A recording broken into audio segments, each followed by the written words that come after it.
Hello, everybody. Welcome to episode 62, Two Chaps, Many Cultures. Today, if you are leaving the country on a little bit of an extended journey, let us say, on an international assignment, how and what is an appropriate way to tell the family? How do you break the news? We're going to talk about it today.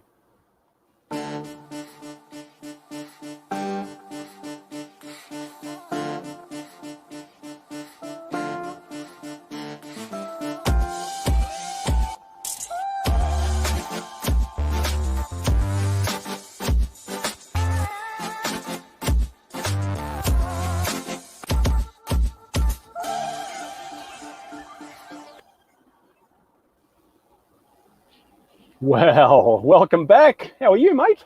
You're moving? You didn't tell me that. Where are you going? Yeah, I didn't tell you. Well, you know, I don't like to let the grass grow under my feet. And, you know, I've got the wanderlust and I'm off. So I'll call you. I'm very saddened by this news, and it's so abrupt, and I would have appreciated to learn more about this with a little more lead time. So what am I going to do here? So you want me to do this by myself now? How's that going to work? Yeah. Well, I know you can do it. You did it once, and, you know, I believe in you. Anyway, difficult conversation. Yeah, should have told you, could have happened, don't know.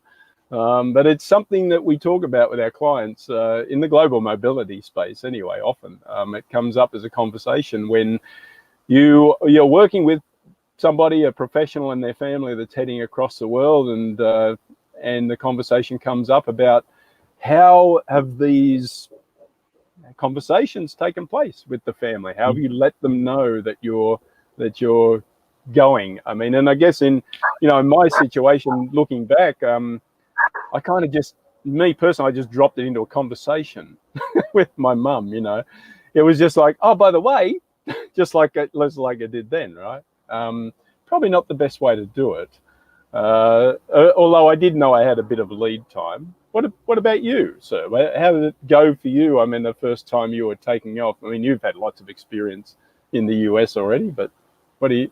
Yeah, but I mean, when we chose to relocate, we didn't plan on it being such a long time, right? So I've been outside of my birth country for more than 60 years now in this go around. And when we told our families, it was we gave them enough time to prepare. And we had several conversations that went along multiple storylines. Are you crazy? How come you're doing this? And have you prepared for every eventuality? So there was the risk cautiousness of my family flared up quite a bit. And then there were these moments when the conversation steered towards, oh, we're happy for you for doing this. And so there was, it allowed, at least, especially my part of the family, not so much my wife's part of the family, my part of the family to get used to this process. It's almost like a grieving process because there is a separation happening. And it was at this point unclear how long the separation would last. And to be quite honest with you, I underestimated the impact that it would have on part of our families. I figured that we've done this before. I've been away from you before. I moved out of my family's house before as a young adult. This is no different. This time it's with wife and kid, and it's further away, but the process should be the same. So I had this thought, can't be that hard because we've been through this before. And I underestimated how much it would impact the family. What about you? Well, we hit a snag with the technology. Maybe there is. I'm still here, though. You're still there? Can you hear me? I'm wide awake and right in your face. Oh, you can hear me though, can you? I can hear you perfectly well. Wonderful. Okay. Well, we'll stick with that, because even if it's an audio,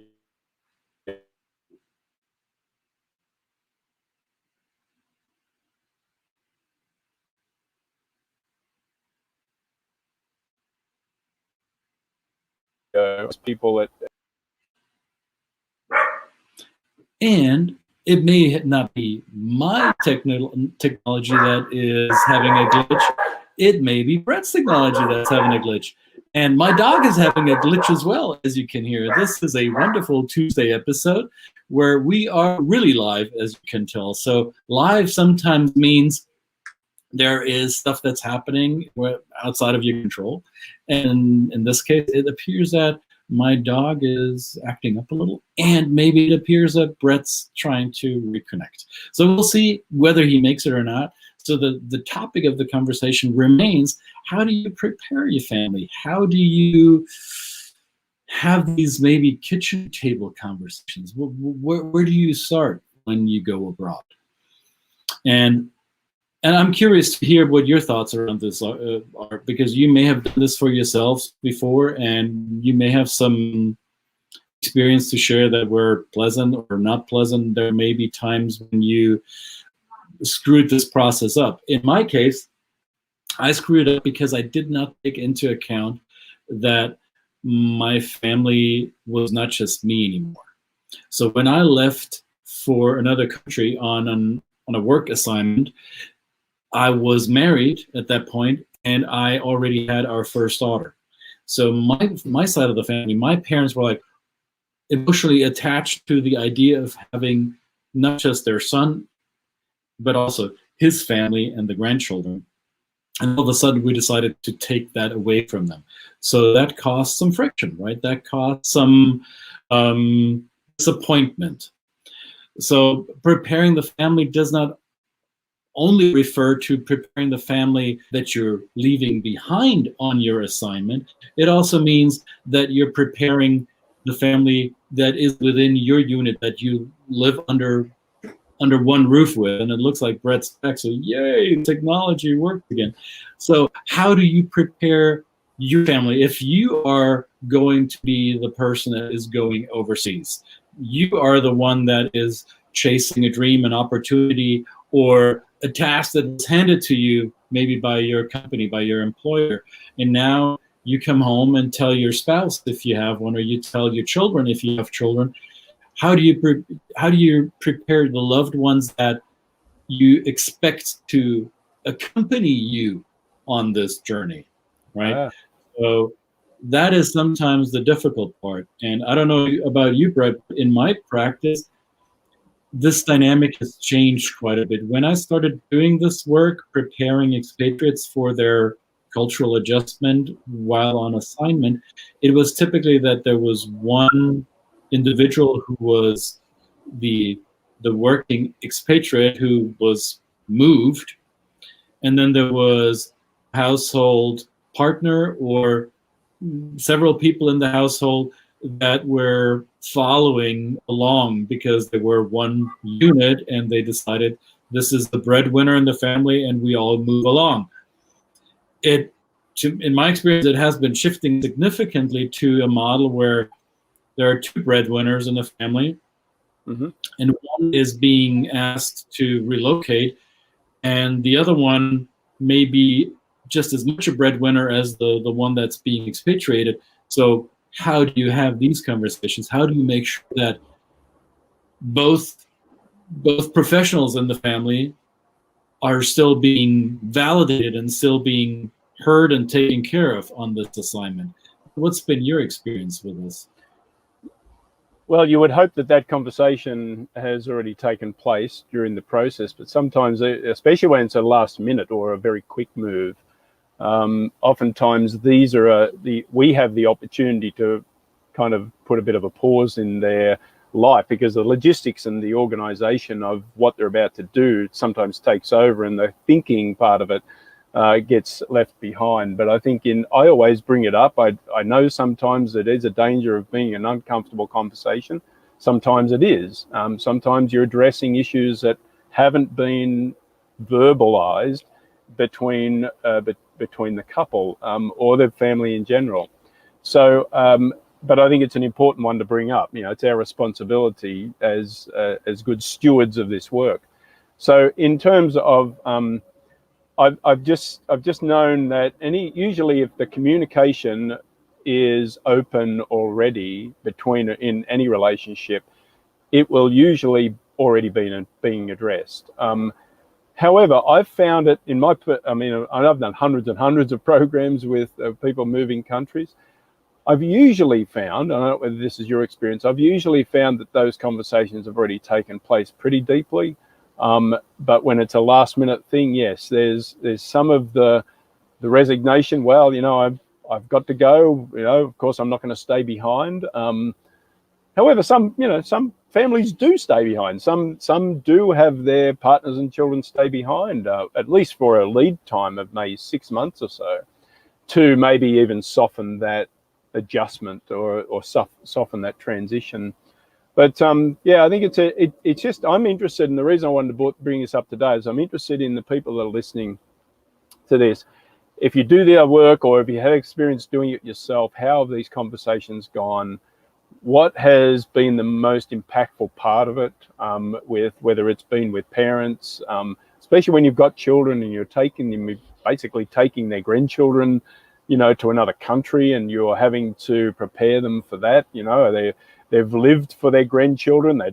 These are kids that they can hand back, you know, when they're being naughty.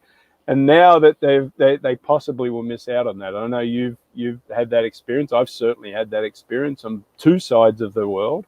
Right. And but I've been very lucky that we've had lots of visits from those parents. But that's not always the case for everybody. You know, whether it be health or finances, right? It's not the case for me. It's not necessarily finances. It's my parents' age and their growing unwillingness to hop on a plane, even though it's only a 6-8 hour flight. So it can be a separation for a significant duration. And I think what is important to take into account is that we live in times where this glorious expatriation idea is no longer active, at least not in my experience. Expatriation 20, 30 years ago was this luxurious, once in a lifetime special treatment that a leading employee in the organization got, and that had so many bells and whistles, and we pay for this and we pay for that because we need you to be over there. And it was this fantasy thing almost, which carried over into expectations that are no longer met. And in today's mobility world,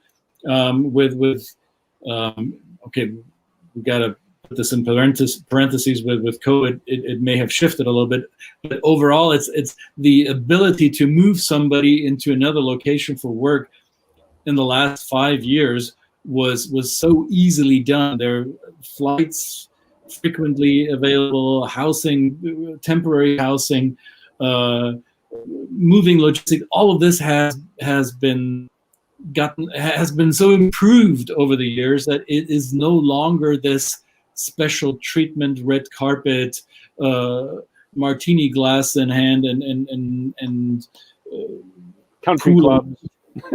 Yes, that's no longer the case, right? The relocation, global relocation, has become almost a given, especially if you're working in a multinational organization. You're on somewhat of a career track, so it is nothing that is exciting anymore. I mean, it might be exciting, but it's not a special thing anymore. It's almost expected that this will be part of your career experience. So what changed is the reality that we live in a world, especially in our industrialized countries, where if you live in a household, if you have a domestic partner, and if you have children, that you're not the only one making money in the family. That there is a partner who is on their own career track, and maybe their income is contributing significantly to the household income. So how do you, as someone who is being sent abroad, how do you have that conversation? How do you talk to your partner and say, hey, listen, I have this opportunity and it's important for my career. It will be even a career step up, and there will be an added level of compensation. And I would like to take this opportunity. And what if your partner says, this is great for you, I'm happy for you, and yet I won't be able to join you, at least not for now, because my career keeps me here for XYZ reasons. So how do you justify this? How do you make it happen as a family unit? What's stronger, the family needs or the individual career needs that may pull you apart for a certain amount of time? So these conversations you have within your family structures might have gotten complicated while the logistics of becoming an expatriate have been commoditized, but the emotional component may have gotten a little bit more entangled. I don't know. And the perception you mentioned before about now becoming commoditized as far as the logistics and the process, but you're experiencing it as well. It seems to be a lot of people moving in this company. So I'm kind of, maybe in my big global company, I'm not a standout because I'm doing this move. However, I have witnessed that the observations from outsiders when they've told and had these conversations with people is that the perception is it's still a country clubs and martinis. It's still an experience, right, of being having everything paid for and everything laid out for you, and you're going to make so much money you can put your kids through college. Sometimes there is that perception from people who are not working in that situation, and that may come from a partner too. It may say, well, okay, so what does that mean? Is there enough to compensate for the fact that I had this career path and I've got to put this on hold for now for 3 to 5 years while we do this adventure? Yes, I love it. I would love it for my kids. I would love it for the exposure, but hey, there is that part of it. So is there a number that people say, is there enough in it for us, right? And there's nothing wrong with that conversation. I don't think there's anything wrong with that conversation to say, what's in it for me? What is in it for me? And maybe us as trainers and coaches in that way can sometimes bring that to the table to say, well, yes, there is you putting your career on hold, but here's what my experience is. I mean, I've had a very positive experience moving countries, but not everyone does. But I would say, look, I would not change where I am today for the world. I mean, I have a wonderful global group of connections around the world. I have a family that speaks multiple languages. I mean, it's just there are so many enriching things that come out of it. Sometimes people, you can get tied up too much in the logistics of it to recognize, hey, this is pretty cool, and maybe you can use that, right, for future career prospects. Yeah, and yet I do recognize the sacrifice that some accompanying partners make or are sometimes asked to make. Whether they make it wholeheartedly, voluntarily, that's to be debated. I remember vividly a case where a young family with 2 kids from the U.S. was sent to Germany, and the partner was the mother in this case, and she's like I think it's called a physician's assistant. So she works in the medical field. She works in a hospital around ICU and around emergency care. And right at the beginning of Corona, she was really in demand, or her work was is more than essential, right? And yet she's the one being asked to pause her career because her husband's being sent abroad. And she's not she doesn't fill a position. She doesn't have a job that can be easily replaced. She is essential whether we have COVID or not. So her job and her career and her education, why would she feel the obligation to put that on hold, right? And those are difficult conversations to have as a couple, I think. And another example I just recently had is a family where the husband is asked to move from Texas first to Germany and then to China for a big project. So they already know that he won't just be gone to to Germany, he will also be gone to China as well. So there is a staggered expatriation project happening. And they as a family decided that they will separate. His wife and the kids will not come along, mainly because the kids are at a certain age in their school career where they feel it's best to keep them in school rather than pull them out at this critical stage. It also means that they as a couple have come to terms somehow to be separated. And imagine now in COVID times how easy or not easy it is to travel back and forth for these weekend or family visits. That is a significant commitment. That is a significant sacrifice to make as a family in support of one partner's career choices, right? So those are tough conversations, I imagine.